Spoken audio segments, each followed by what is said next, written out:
The midday sun beat down on Lagos, a city pulsing with life and energy. Street vendors hawked their wares, their calls blending with the cacophony of car horns and bustling crowds. Amidst this vibrant chaos, a young man named Aid navigated the crowded marketplace, his mind preoccupied with the errands of the day. He was returning home from a job interview, a glimmer of hope in his eyes for a brighter future. As he rounded a corner, a group of policemen materialized, their faces grim, their demeanor menacing. Accused of being a Yahoo boy, a local term for an internet fraudster, Aid's pleas of innocence fell on deaf ears. He was thrown into the back of a police van, his dreams crumbling around him. Aid's story, though fictional, reflects a chilling reality for many Nigerians. It unveils the dark underbelly of a nation grappling with the intertwined demons of police brutality and corruption.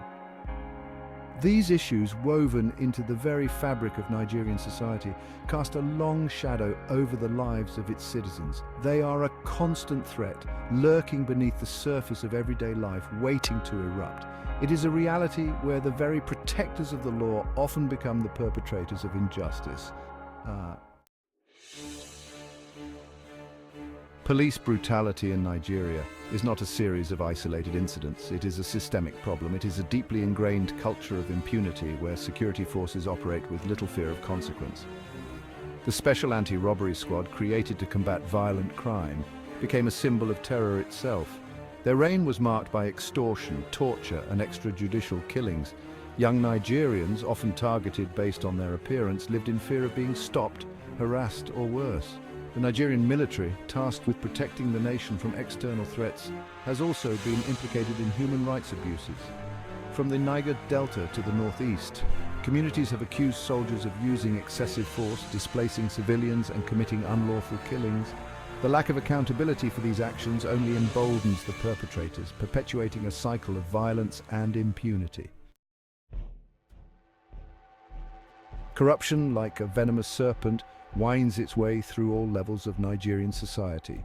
From petty bribes demanded at checkpoints to grand larceny that siphons off public funds, it is a cancer eating away at the nation's potential. This culture of graft and impunity trickles down, affecting every aspect of daily life. Hospitals lack essential medicines, schools crumble from neglect, and infrastructure projects stall, all while corrupt officials line their pockets. The consequences are devastating. Basic services are compromised, public trust is eroded, and economic development is stifled. For the average Nigerian, navigating this corrupt system becomes a daily struggle. It is a system where justice is for sale and those without the means to bribe their way through are left behind. The human cost of brutality and corruption in Nigeria is immeasurable. It is etched in the faces of mothers who have lost sons, in the voices of young people robbed of their dreams, in the collective trauma of a nation yearning for change. It is a wound that runs deep, leaving behind a legacy of fear, distrust, and disillusionment.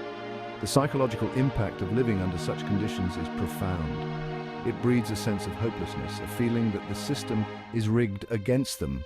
It erodes the social contract between citizens and their government, leaving many feeling unheard, unseen, and unprotected.